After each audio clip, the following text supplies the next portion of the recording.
Lumalabas po kasi kung ano po ba talaga ang anyo ng ating Vice Presidente. Lumalabas ang tunay na kulay ng Vice Presidente bilang isang public servant. Sa pag-amin niya, nandito po ang kanyang sinabi, na imposible talaga ang 20 pesos na bigas, pero pwede siya. Di ko lang i-share sa inyo kasi ayaw kong tulungan si PBBM. Yan po ang tugon ni Vice Presidente ng Vice President. Sa pag-amin niya pong ito, na hindi niya i-share kung ano man ang kanyang kaalaman, kung mayroon man talagang kaalaman. Dahil nga sa ayaw niyang pagtulong sa ating Pangulo. Ito ay nagpapakita ng isang makasarili.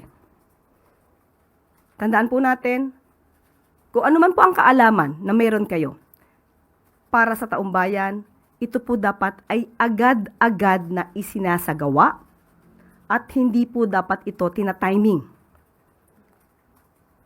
Hindi ba na po naiisip ng Vice Presidente ang kapakanan ng taong bayan, lalo na po yung iba ay nahihirapang bumili ng bigas kahit na nga po mababa ang presyo ng bigas. Tandaan po natin, ang paglilingkod sa bayan ay hindi isang laro. Ang gobyerno, ang bansa ay hindi isang malaking playground. Huwag naman po sana maging asal bata ang Vice Presidente.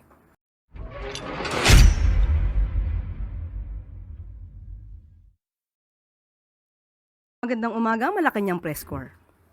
Welcome sa ating press briefing ngayong araw. Simulan natin sa magandang balita na dala ng administrasyon ni Pangulong Ferdinand R. Marcos Jr. sa bagong Pilipinas. Pinagmamalaki ng Department of Tourism ang pagkakasama ng Entalula Beach sa El Nido, Palawan na number 2 at Bonbon Beach sa Romblon na number 38 sa World's 50 Best Beaches 2025 list.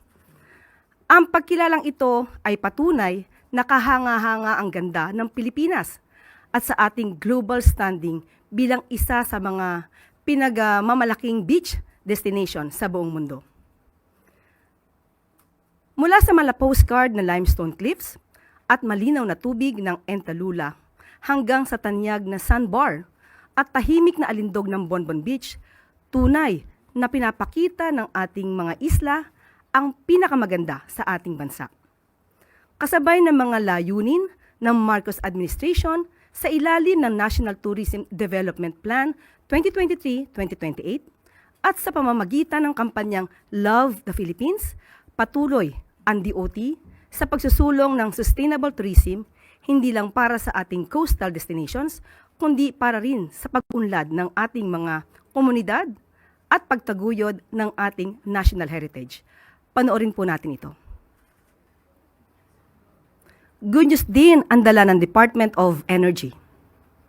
Inutusan na ng ahensya ang National Grid Corporation of the Philippines, ang National Electrification Administration, mga electric cooperative at private distribution utilities sa bansa na agad tanggalin ang mga nakakasagabal na mga linya sa kuryente. Kabilang dito ang mga illegal na campaign materials at iba pang mga estrukturang posibleng magdulot ng panganib sa kaligtasan at sa tuloy-tuloy na supply ng kuryente. Mahalagang masiguro na maayos ang daloy ng kuryente para maprotektahan ang publiko at mapatantili ang katatagan ng national grid ngayong halalan.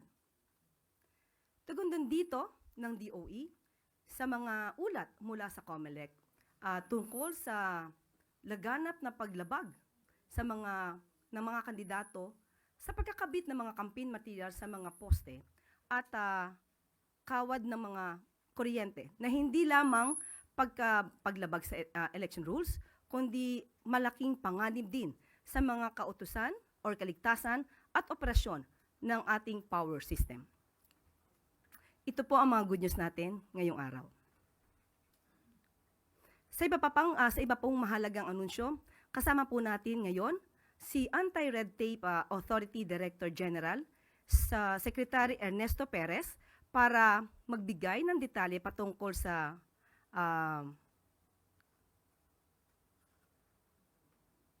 kauna-unahang selebrasyon ng Ease of Doing Business Month. Pero bago po yan, panoorin po muna natin ito. Walang tamad at makupad sa pamahalaan.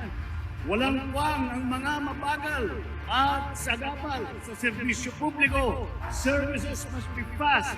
Projects must be completed on time. Deadlines must be met per schedule. Distress calls must be responded to without delay. In whatever government office, red tape must be replaced with a red carpet.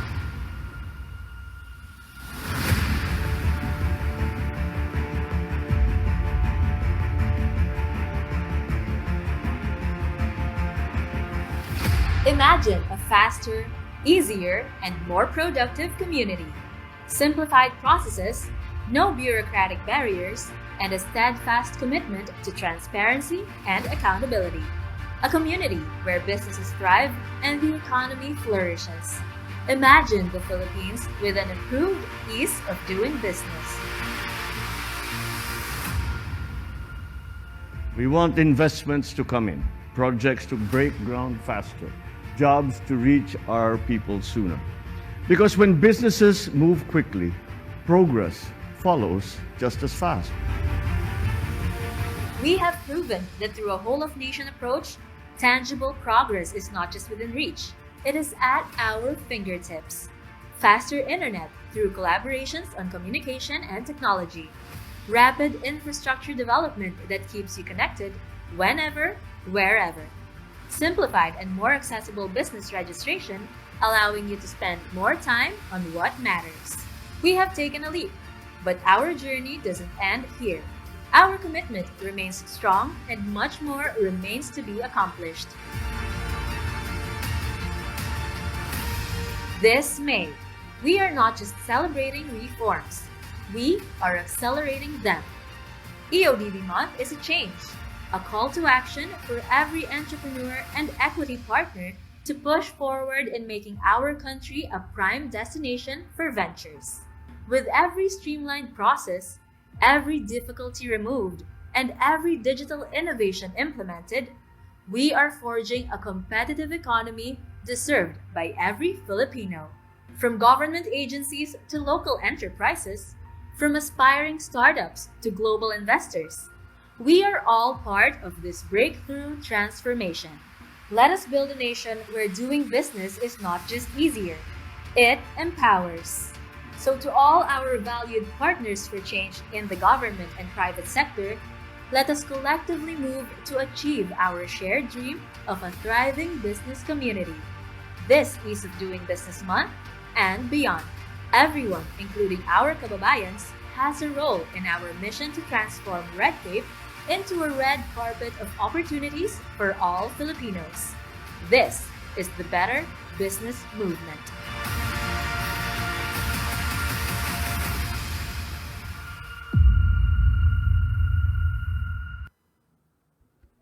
Umagang kay Danda po mga kababayan. Maraming salamat po sa pagkakataon na ito. We start of course with the good news. Of course, the President signed on March 4, 2025, Proclamation 818, declaring the month of May as the Ease of Doing Business Month. So, of course, yung Anti-Red Tape Authority po, unang ginawa, nag-campaign po tayo, no? And nagka-issue tayo ng memorandum circular under the theme Red Tape to Red Carpet, Better Business Movement in a Bagong Pilipinas. The theme highlights the brand of governance of this administration, creating a government that is transparent, efficient, citizen-centric, and business-friendly. And we have marami pong mga activities, no? At gusto ko po i-share sa inyo na marami pong pakikipag-ugnayan ang mga chambers of commerce sa ARTA, even ambassadors go to us, no, and how they can help. Ang business sector po is really very upbeat about the prospects for the Philippines. Kaya po kahapon, inimpusahan natin yung nationwide campaign to celebrate the Ease of Doing Business Month. But even before that, nung April 30, naimbitahan po ako sa kapihan sa Manila Hotel, kasama po doon yung Coalition of Business Organizations, PCCI, Chamber of Commerce, no, Employers Confederation, Exporters Federation, they are really in full support sa mga programa at inisyatibo ng Anti-Red Tape Authority. Bukas po, in fact, magkakaroon po tayo ng virtual orientation on shipbuilding. Kasama po natin ang Department of Transportation tsaka yung Royal Danish Embassy. At marami po, and then sa May 13 to 15, magkakaroon po ng nationwide inspection of government agencies, including kasama po ang mga local government units. At dito po i-highlight ng ating gobyerno yung mga frontline services para maramdaman ng taong bayan yung mga kagandahan ng serbisyo na ginagawa ng ating administrasyon. Maigpit po ang direktiba ng ating mahal na Pangulo for all government processes to be streamlined and digitalized. Ito po napatunayan natin na ito po ang pinaka-epektibong paraan para labanan ang red tape at corruption in the process. Marami na po tayong data that will show this.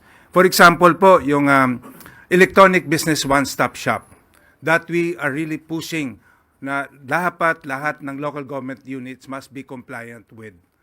In fact, out of 1,642 local government units, we have already recognized 115 local government units. Doon po sa hindi pa naging compliant, 1,402 po nito ay partially automated o 1,203. Meron pong 431 LGUs na pinadala natin ng notices to explain para i-explain nila kung bakit hanggang ngayon hindi sila tumutupad sa direktibang ito. Kaya we expect po within the week or next week, sasampahan po natin ng kaso about 131 local government units. At ito po ay of course yung electronic business one-stop shop na patunayan po natin dito na yung lahat ng LGUs na mayroong ganon, makakapag-issue po ng business permit in a matter of minutes. 10 minutes po, for instance, in Malabon, tsaka sa Navotas. Valenzuela, 5 minutes lang po makakuha niyo yung business permit. In Metro Manila, all the 17 cities except one, no, hindi pa IBOS compliant. At dito din po sa Executive Order 32 na pinirmahan nating Pangulo in 2023. Sa loob lang po na isang taon na in-implement natin dito, tumaas po yung number of permits na nagawa sa pag-construct ng mga telco, telecommunications tower. Dahil po dito nabawasan yung processing time, no, from 255 to 300 days to just 59 days based on the record by Meralco. At so number of permits issued from 6,117 in 2022, tumaas po ng 62% by 9,856. Dahil po dito, no, yung internet penetration rate sa Pilipinas tumaas, no. Ibig sabihin, mas marami na po ang Pilipinos na merong internet access. Dahil dito, 73.6% or an increase of 68%. Lalo din pong bumilis ang internet speed, no? For instance, in mobile internet speed, tumaas po from 18.68 Mbps in 2022 to 27.75 Mbps in 2024. Yung fixed internet speed po, talagang very proud tayo dito, tumaas from 46.44 Mbps to 92.19 Mbps or an increase of 98.5%. No? At yung Executive Order 59 na nirelease din po ng ating Pangulo, dahil po dito nagkaroon ng 6 projects completed, big projects completed in 2024 at 13 more expected to be completed this year. At dahil po dito sa mga reforma, gumanda rin po yung ating performance dahil yung ating United Nations Electronic Participation Index ay tumaas by 16 spots, no? At o 31 spots. Doon naman po sa E-Government Development Index, tumaas po ng 16 spots. Complaints handling po, we're very proud of this, no, na yung ating legal department, ang resolution rate po ay napakataas. Out of 25,988 complaints that we received from 2018 up to the latest March 2025, ang resolution rate po natin is 99.7%. Dahil po dito, lalo pa po natin paigtingin ang pangdinggin ang mga reklamo ng ating taong bayan. This year po, we will be launching the Electronic Complaints Management System, With the use of artificial intelligence, we will be able to receive complaints 24/7. At atin din po mamomonitor ang status po nito. Ito po ay ating ginagawa. Lahat po tayo ay gusto natin sama-sama, no? Dapat po ay patuloy tayo sa pagbigay lang ng mga magandang balita sa ating taong bayan. Pero kung meron pa rin po kayong reklamo, madali po i-ARTA po ninyo. Tumawag kayo 8888 or sa hotline 12782 o kaya mag-email lang po sa ating email complaints@arta.gov.ph.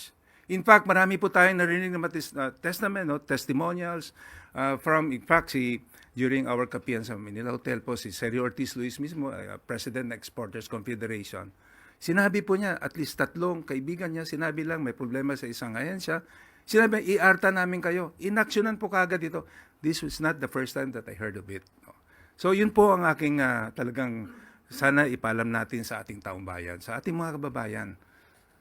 Maganda po ang potensyal ng ating bayan. Marami po na-expect dito ang private sector support po, yung mga businessmen natin, chambers of commerce, even ambassadors. Go to us, no? Ano pa ba ang pwede naming maitulong sa inyo? Ganito po kagandang prospect ng ating bayan.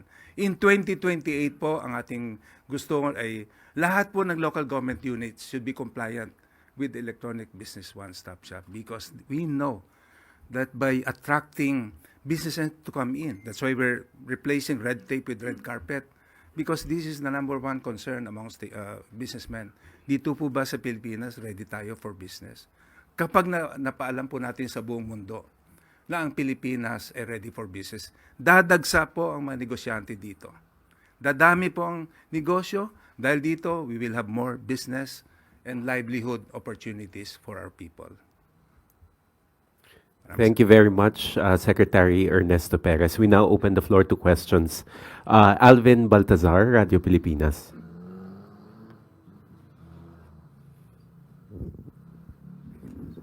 DJ Perez, magandang umaga po. Kanina po nabanggit nyo, sabi nyo meron pang mga LGUs na hindi pa compliant, nasa mga 131.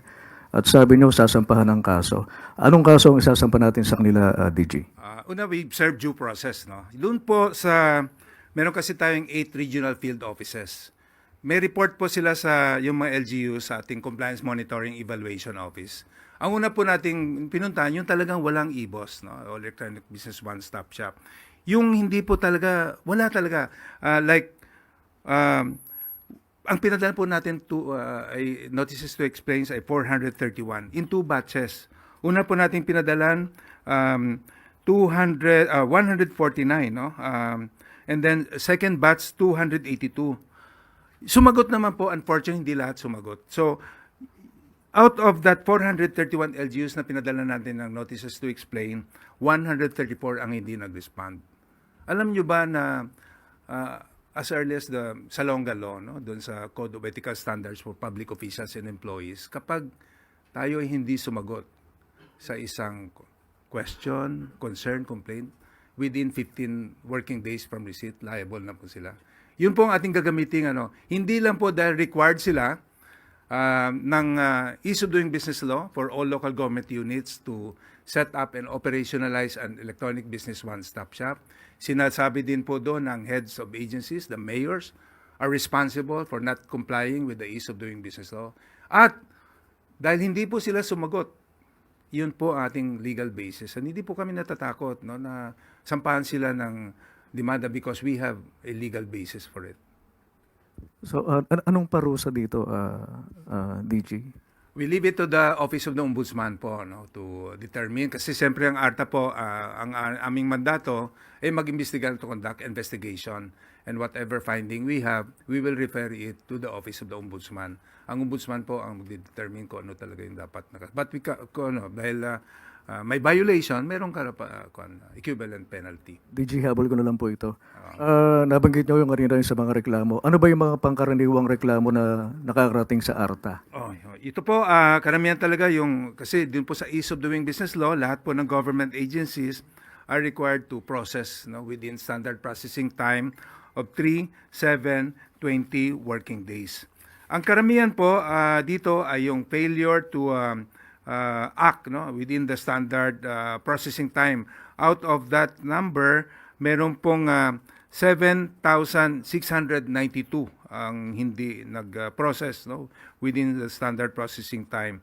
Meron din pong yung failure to issue official receipts, failure to set up a current or updated citizen charter. Pero karamihan din po ay yung mga not within the jurisdiction of the Anti-Red Tape Authority. But ito po nire-refer natin sa kanilang Committee on Anti-Red Tape. Alam niyo po yung Anti-Red Tape Authority, bagong agency, hindi po natin makover nationwide. Kaya tayo po naglabas ng circular requiring all government units and local government units to set up a Committee on Anti-Red Tape.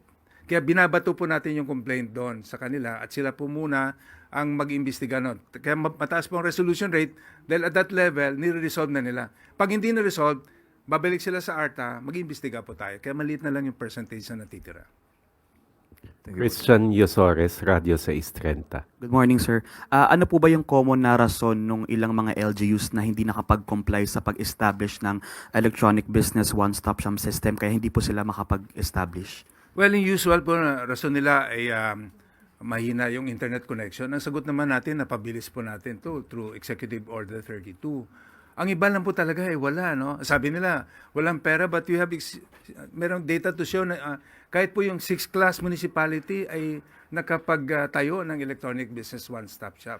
Kaya wala po talagang dahilan dahil as early as 2021, naglabas po tayo ng Joint Memorandum Circular with the DICT, DILG at DTI kung saan nilatag po natin para yung guidelines para mabilis sa kanila ang comply dito sa requirement ng Electronic Business One-Stop Shop. May itatakta po ba kayong deadline para dun sa ibang pwede pang humabol sa pag-establish po ng EBOS system? Of course, due process, kung po tayo, partner agencies natin sa kanila. Sila po, kinakapacitate natin sila, kasama po natin ang DICT dito, at bibigyan pa rin natin, ang ating pong timeline is up to 2028. Unahin lang po muna natin yung talagang wala talagang even a co-located business one-stop shop. Yung pong merong mga partially automated, electronic business one-stop, ihuli na po natin yon. Unahin muna na talagang walang compliance. Kaya dito sa ating gagawin, 134 LGUs will be charged for failure to set up an electronic business one-stop shop. Sam Medinilla, Business Mirror. Sir, kailan po tayo magsisimula mag-file ng kaso dun sa 131? Within the week po, yung aking utos sa legal department, even before the election, kasi hindi po dahilan yun. Kasi this is something that is being directed by the President. Sabi nga niya, wala po exception dito. Kaya po kami malakas ng loob because we have the President on our side. Always telling us, labanan ng red tape. Hindi lang po ito ginagawa ng ating Presidente publicly, even public sa aming meetings po, sa cabinet meeting, pag ako po ay nakaka-attend, palaging sa mind ng ating Presidente na tanggalin natin yung pahirap sa taong bayan. Unnecessary requirements should be removed. Replace red tape with red carpet. Ganun po ka-sincere ang ating mahal na Pangulo. Kaya po kami, all out kami sa suporta dahil po sa direktiba ng Presidente for all government processes to be streamlined and digitalized as the best way to fight red tape and corruption. Tapos sir, out of dun sa 1,483 LGUs, ilan na po dun yung nakapag-comply sa EBOS? 115 po as of March 31 this year have complied with. 77 po this year. We are very positive makakapag-comply except lang po with issue with the Bureau of Fire Protection. Kaya po tayo in-encourage po natin yung Bureau of Fire Protection na magkaroon ng Memorandum of Agreement with the local government unit. Kasi yun na po yung nantay na these 77 LGUs will be able to comply with if the Bureau of Fire Protection will agree sa kanila. Tapos last na lang po for my part. With the expectation to attract more investments in the Philippines, given the relocation of plants happening due to the tariff imposition by US, how is ARTA preparing the EODB climate in the Philippines? We see it as an opportunity, as a challenge, as an opportunity. Just like the Chinese business. Last week po, bumisita sa atin yung Federation of Filipino-Chinese Investors. Yung founder po ng Happy Toothpaste, sabi niya, We look at it as an opportunity. So therefore, in-expect natin yung businesses to transfer from Vietnam, Cambodia, and coming to us. Kaya po tayo, hinahanda na natin yung Pilipinas na magkaroon po ng business-friendly environment. Kaya po, ang theme natin sa Ease of Doing Business Month is Red Tape to Red Carpet, Better Business Movement in a Bagong Pilipinas. Follow-up lang, sir. How is the ARTA preparing for dun sa pagpasok po nung expected na additional investment? Anong pong preparations natin? We are makaayos? working closely with the DTI, no, yung mga Department of Energy, Department of Environment, kasi po may focus nga on, kagaya po last week, nagkaroon tayo ng workshop, sponsored no less by the Asian Development Bank on digital infrastructure, tsaka renewable energy. Ang ARTA po, nagpa-facilitate lang, we coordinate, and we recognize yung lead agency, like for sa digital infrastructure, para mapabilis lalo pa yung internet, and we cover the entire Philippines, we recognize po the DICT as the lead agency. In renewable energy, ang concern po ng mga businessmen, mataas yung energy, electric cost. Para po mapababa ito, in-encourage po natin na to harness our potentials for renewable energy. Kaya po nagkaroon ng workshop mismo sa Asian Development Bank. At by June, we will have a study that will recommend to further expedite the permitting process in order to encourage investors to really come in. And we're really preparing for it. Thank you, sir. Clay Pardilla, People's Television. Good morning po, Secretary. Balikan ko lang po yung processing of documents for the awareness of everyone. Ano po yung hanggang 3 araw dapat maproseso na? And what assistance can the government provide doon po sa mga partially compliant pa lamang sa IBOS? Thank you po. Yung ease of doing business po specifically requires all government agencies, including local government units, to classify their services or transaction into simple, meaning pag ministerial lang, for them to act on it, 3 working days lang. Pag medyo requires some discretion, 7 working days. Pag kailan ng study, implications to life, safety, 20 working days, subject only to one extension. Very clear po ang batas na kapag ang application ay complete with all the requirements at required po sila to declare that in their citizen charter at bayad na po yung fees nila, lahat po ng NSR are required to process or to act on the application within that standard processing time, subject only to one extension. At pag hindi po ito na-actionan, magreklamo po kayo dahil mabigat po yung penalty dito. First offense pa lang, 6 months suspension. Second offense, dismissal from service, forfeiture of benefits, perpetual disqualification from service.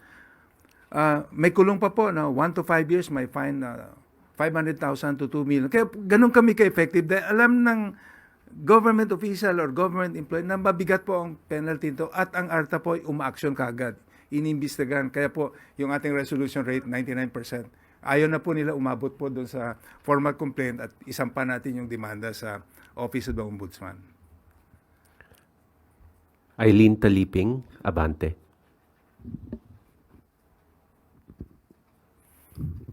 Good morning, sir.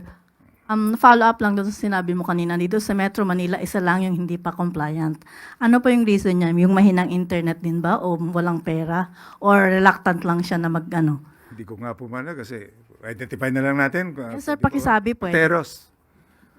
Yung Pateros. Kaya po municipality hanggang ngayon, di ba? Out of the 17 cities in Metro Manila, yung Pateros.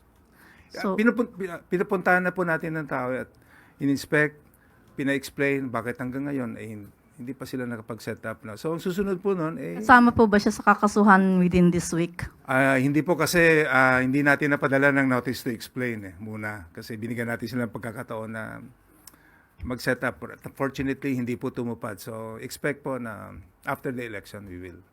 Thank you. Ivan Mayrina, GMA Integrated News. DG, Yes, sir.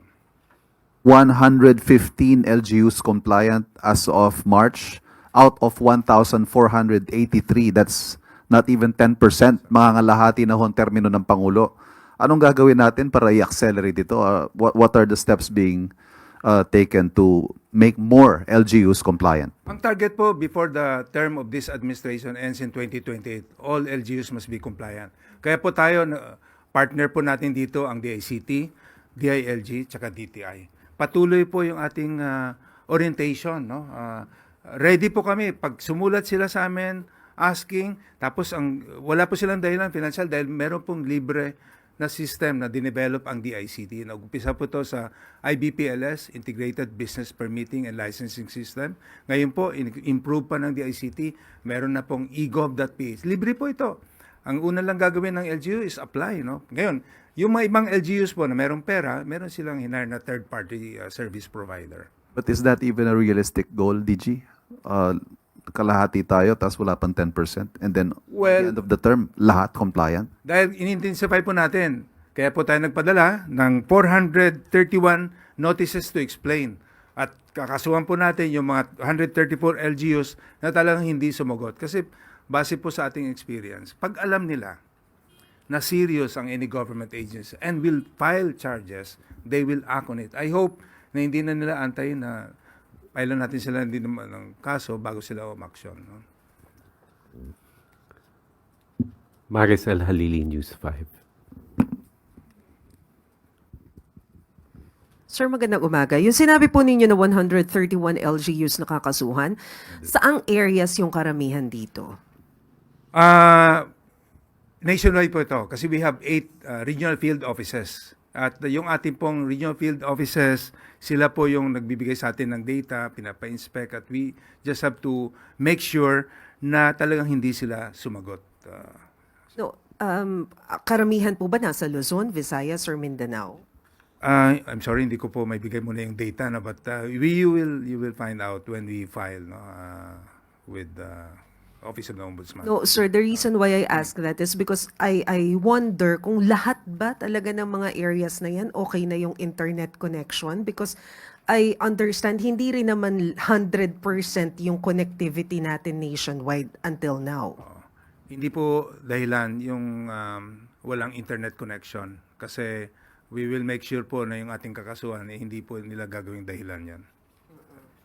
Sir, ipupush ko lang yung kay Ivan. How optimistic are you dun sa 2028 na 100% compliance? Kasi pag tiningnan natin ngayon yung ratio, masyadong maliit. We have a roadmap. In fact, on May 22 po, ilo-launch natin yung Philippine Ease of Doing Business Reform Guidebook. Para even those areas na not covered with internet ay mako-cover natin. And ito po yung inaabangan din ng ating mga investors in collaboration with the World Bank. No, I think we are the only country in the world na magkakaroon po tayo ng formal ease of doing business roadmap. At ilo-launch po natin. Ginawa po natin in collaboration with all government agencies. Kasama po natin yung private sector. Kaya very optimistic po tayo na talagang ma-attain natin yung objective na ito dahil kasama po natin yung private sector, yung mga business people who are really the drivers of our economy. Last question, Vance Fernandez, Police Files Tonight. Good afternoon, sir. Paano ho mag-complain dyan sa ARTA? How do we complain sa ARTA? Simple lang po, tumawag sa hotline 12782 o kaya 8888 o kaya mag-email po sa complaints@arta.gov.ph at meron pong sasagot, i-guide ang sino mang magreklamo kahit walang alam, meron pong sasagot ready at i-guide po ano yung mga dapat gawin, anong mga isa-submit no, na form. Gano'ng kabilis po ang response? Within 24 hours po. Pag may ireklamo nyo kami. Ganun po kami ka-confident sa ARTA. Thank you, sir. Thank you very much, Secretary Perez. Maraming salamat.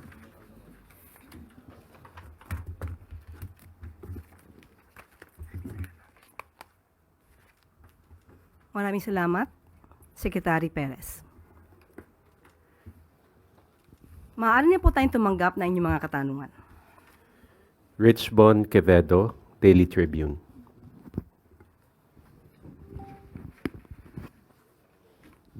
Good morning po, Yusek. COMELEC urge President Marcos Jr. to declare May 12 as a holiday. May decision na po bang Malacanang tungkol dito? Opo, makakaasa po kayo mamaya po ay ibibigay na po ang proclamation. Ibibigay po namin sa inyo. Today.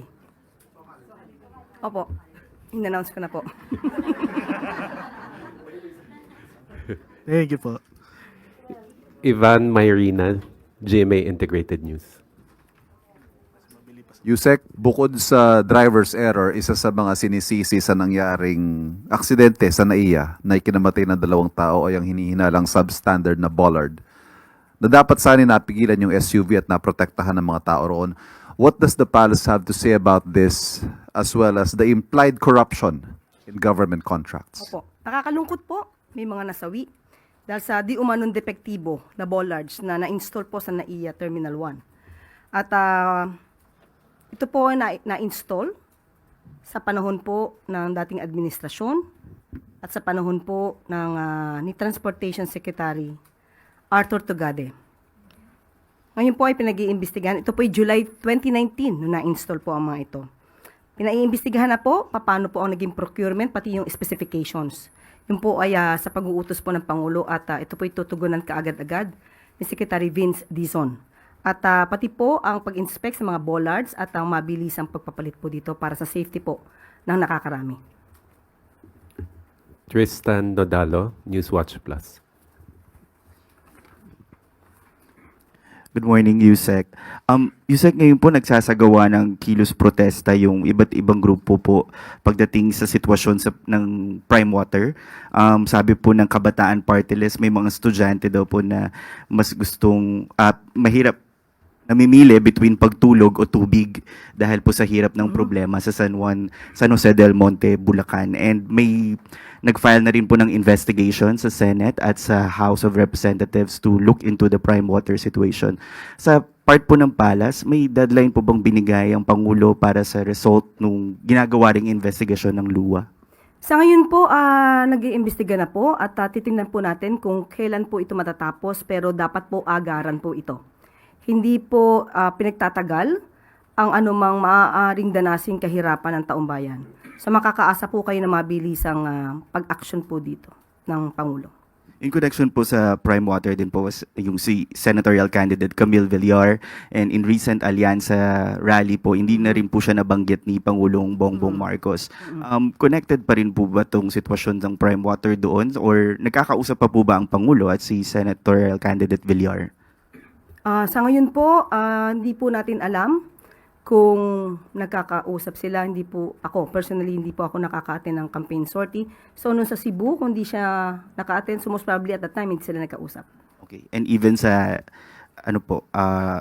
Riz, there's before that po, may isa pa pong rally na hindi rin nabanggit si senatorial candidate Villar. But on another topic na po, last na lang po, yung sa drug testing na in-order rin po ng Transportation Department. Bukas po ba yung Palace to reconsider yung decision ng drug testing? Kasi po sabi ng Piston, mahirap po yun dahil yung pera nga po yung kinikita nila apektado kapag ipinatupad yung mandatory drug testing para sa PUV drivers. Si former Senator Tito Soto, sabi niya, after more than 24 million drivers were tested, only 0.06% tested positive, and it's simply money-making. Pag-aaralan po kaya ito? Dapat pong pag-aralan kasi ito po ay kailangan din po. Tandaan po natin ang inaalagaan po dito yung safety po ng commuters, ng mga passengers, ng mga tao na gumagamit ng kalsada, including na rin po yung mga drivers. Hindi po ito basta-basta maaaring sabihin na huwag na lang gawin kung ito naman po ay makakasama sa safety. So, pag-aaralan pa rin po ito at huwag naman po agad nating husgahan na ito ay isang money-making device or strategy. Opo. Last question, Alvin Baltazar, Radio Pilipinas. Kasi sa panayam po kay Vice President Sara doon sa Zamboanga, sinabi niya na posible daw yung bentahan ng 20 pesos na bigas. Pero ayaw niyang ibahagi kung paano gagawin yung pagbebenta ng 20 pesos na kada kilo ng bigas. Kasi ayaw niyang tulungan si Pangulong Marcos. Ano pong reaction dito ng Malacanang? Lumalabas po kasi kung ano po ba talaga ang anyo ng ating Vice Presidente. Lumalabas ang tunay na kulay ng Vice Presidente bilang isang public servant. Sa pag-amin niya, nandito po ang kanyang sinabi na imposible talaga ang 20 pesos na bigas pero pwede siya. Hindi ko lang i-share sa inyo kasi ayaw kong tulungan si PBBM. Yan po ang tugon ni Vice Presidente ng Vice President. Sa pag-amin niya pong ito, na hindi niya isi-share kung ano man ang kanyang kaalaman kung mayroon man talagang kaalaman. Dahil nga sa ayaw niyang pagtulong sa ating Pangulo. Ito ay nagpapakita ng isang makasarili. Tandaan po natin, kung ano man po ang kaalaman na mayroon kayo, para sa taong bayan, ito po dapat ay agad-agad na isinasagawa at hindi po dapat ito tina-timing. Hindi ba na po naiisip ng Vice Presidente ang kapakanan ng taong bayan, lalo na po yung iba ay nahihirapang bumili ng bigas kahit na nga po mababa ang presyo ng bigas. Tandaan po natin, ang paglilingkod sa bayan ay hindi isang laro. Ang gobyerno, ang bansa ay hindi isang malaking playground. Huwag naman po sana maging asal bata ang Vice Presidente.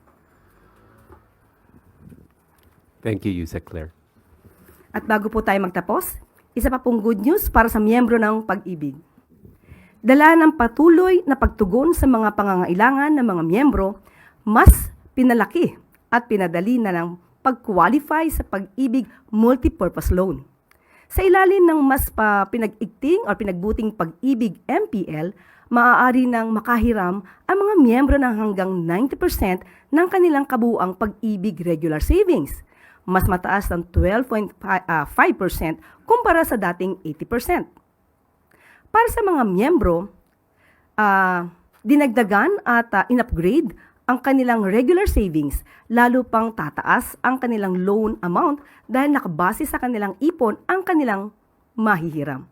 Sa kabuuan, mas malaki ang maaari matanggap ng mga miyembro mula sa MPL upang lalong makatugon sa kanilang pangangailangan.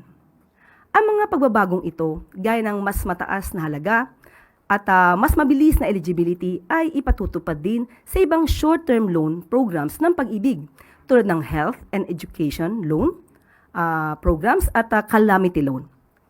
Pinaiksi na rin ang panahon para maging eligible ang mga miyembro sa pag-avail ng loan. Maaari nang mag-loan ang mga aktibong miyembrong may 12 buwang hulog sa Pag-ibig na mas mabilis ito kumpara sa dating requirement na 24 na buwan. Dahil dito, mas maaga ang maka-access ang mga ng pondo ang mas nakakaraming miyembro para sa kanilang mga agarang pangangailangan. Panoorin po natin ito. Na nasa 1.2% mula Enero hanggang Abril 2025, nasa 2% naman ang average inflation rate. Ayon sa PSA, bumaba ang inflation rate dahil sa mas mabagal na pagtaas ng presyo ng food at non-alcoholic beverages na sa 0.9%. Ito rin ang pangalawa sa may pinakamalaking share sa pangkalahatang inflation sa bansa. Nakatulong din ang pagbaba ng presyo ng transport na nasa negative 2.1%, bunsod ito ng mabilis na pagbaba ng presyo ng gasolina. Ang pagbaba ng inflation rate ay patunay na patuloy ang pagsisikap ng Pangulong Marcos Jr. at ng administrasyon na palakasin ang ating ekonomiya. Panoorin po natin.